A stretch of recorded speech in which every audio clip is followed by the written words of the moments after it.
இயேசு கிறிஸ்துவின் நாமத்தில் இந்த நல்ல காலை வேளையிலே கர்த்தர் தாமே உங்களை ஆஸ்வதிப்பாராக.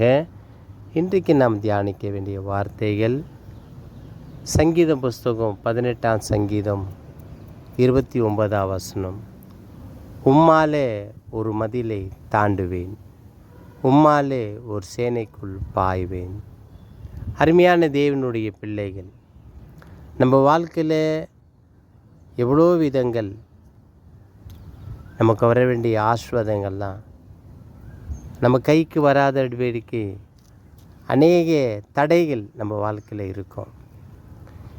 நம்மளுடைய வாழ்க்கையில் எப்படி இதை நம்ம சுதந்திரித்து கொள்ள முடியாதபடிக்கு அநேக விதமான பாரங்கள் ஒரு மதியில் போல் இருக்கும்.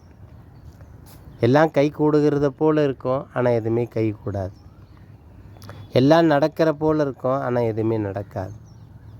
இதெல்லாம் யோசனை பண்ணிட்டு நம்மளுடைய வாழ்க்கையில் எதையாவது ஒரு முயற்சி நம்ம பண்ணி கொண்டிருக்கிறோம். ஆனால் நம்மளுடைய தனிப்பட்ட முயற்சினால் எந்த ஒரு சக்ஸஸும் சரியாக பண்ண முடியாது. இங்கே ஒரு பக்தன் சொல்கிறார், உம்மால ஒரு மதிலை தாண்டுவேன். அப்போ நம்மளை உண்டாக்குனவர், கருவில் உண்டாக்கி நம்மளை இது வரைக்கும் நடத்துகிற தேவன், அவரே பார்த்து சொல்கிறார். அவர் உம்மால் ஒரு மதிலை தாண்டுவேன். உம்மாலே அப்படின்னா, ஆண்டவரே நான் உம்மால தான் இது சக்ஸஸ் பண்ண முடியும். என்னுடைய ஞானத்தினாலேயோ சுயத்தினாலேயோ பணத்தினாலேயோ இருக்கிற நண்பர்களாலேயோ சப்போர்ட்டினாலேயோ சொந்தத்தினாலேயோ ஆண்டவரே இதெல்லாம் நான் ஜெயிக்க முடியாது. ஆனால் என் ஆண்டவர் என்னை உண்டாக்குனவரால் இந்த மதியில் நான் தாண்டுவேன். எவ்வளோ பெரிய பிரச்சனையாக இருந்தாலும் அதை நான் தாண்டிட்டு போயிட்டே இருப்பேன். நல்லா ஒரு விஷயத்தை கவனிக்கணும். ஜெயிக்கணும்னு நினைக்கிறவங்க தோல்வியை பற்றி கவலைப்படக்கூடாது. தோக்கிறவன் எப்பவுமே ஜெயிக்கணும்னு முயற்சியில் போகணும். அது எப்பவுமே புரிஞ்சிக்கணும். இன்னொன்று காரியம் பார்த்திங்கன்னா, நம்ம வாழ்க்கையில் எல்லாமே ஒன்று பார்த்தா ஒன்று பெட்டராகவே தெரியும். இதை பார்த்தா இது பெட்டராக தெரியும், அது பார்த்தா அது பெட்டராக தெரியும், இது நல்லா தான் தெரியும். இது பார்த்தா இதை காட்டிலும் இன்னொன்று நல்லா இருக்கும், இதை காட்டிலும் இன்னொன்று நல்லா இருக்கும், இதை காட்டிலும் இன்னொன்று நல்லா இருக்கும். ஒன்று பார்க்கல ஒன்று பெட்டராகவே போயிட்டே இருக்கும். அப்போ அதுக்கு முடிவே இல்லாமல் போயிடும். அப்படி போயிடக்கூடாது. நமக்கு கிடைச்சது அதில் நம்மளுடைய வாழ்க்கையில் முன்னேற கடவுள் நமக்கு ஒரு வழி காட்டுவார். நம்மளுடைய வாழ்க்கையில் ஒரு நிறைவை காட்டுவார். நம்ம வாழ்க்கையில் ஒரு சமாதானத்தை காட்டுவார், சந்தோஷத்தை காட்டுவார். நம்ம ஒன்றை பார்த்து சாய்ஸ் மாதிரி ஒன்று பெட்டர்னு போயிட்டோம்னா நம்ம வாழ்க்கையில் கடைசி வரைக்கும் எதையுமே தாண்ட முடியாத சோர்ந்து கீழே விழுந்துருவோம். நம்மளுடைய சிந்தனைகள் மதில் மேலே இருக்கிற பூனையை போல் இருக்கக்கூடாது. எந்த மதியில் தாண்டணும்னு தெரியாமல் அப்படியே உக்காந்துட்ருப்போம். அப்படி இருக்கக்கூடாது. எவ்வளோ பெரிய பிரச்சனையாக இருந்தாலும் என் ஆண்டவரால் இதை நான் தாண்டுவேன், என் ஆண்டவரால் இதை ஜெயிப்பேன். நான் இன்றைக்கி தோத்துட்டேன், இன்றைக்கி நான் தோற்ற மாதிரி தான் தெரியும்.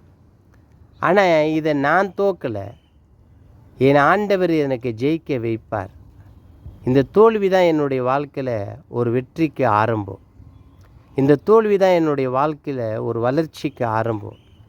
இந்த தோல்வி தான் என்னுடைய வாழ்க்கையில் அநேக பாடங்கள் எனக்கு கற்றுக் கொடுக்குது. அப்படி நம்ம எடுத்துக்கணும். அதை நம்ம எப்பவுமே அப்படி நினைக்கும் போது கடவுளுடைய அனுகுணத்தை நம்ம சம்பாரிச்சிக்கணும்.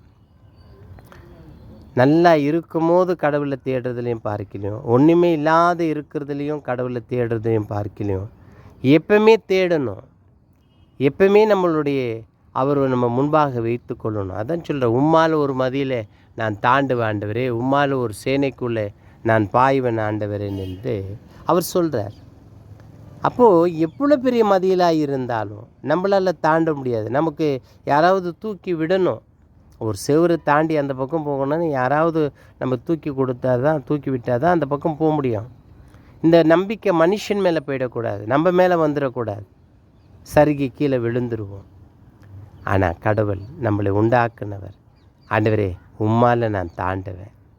ஏன்னா உங்கள் கை தான் என்னை தூக்கி விடும், உங்கள் கை தான் எனக்கு நல்ல ஒரு பாடத்தை கற்றுக் கொடுத்துச்சு, உங்கள் கை தான் என்னை தூக்கி அந்த மதிலுக்கு மேலே அந்த பகுதியில் எனக்கு வைத்திருக்கிற ஆசீர்வாதத்தை நான் சுதந்திரித்து கொள்ளுவேன் ஆண்டவரேன்னு சொல்லி பாருங்கள்.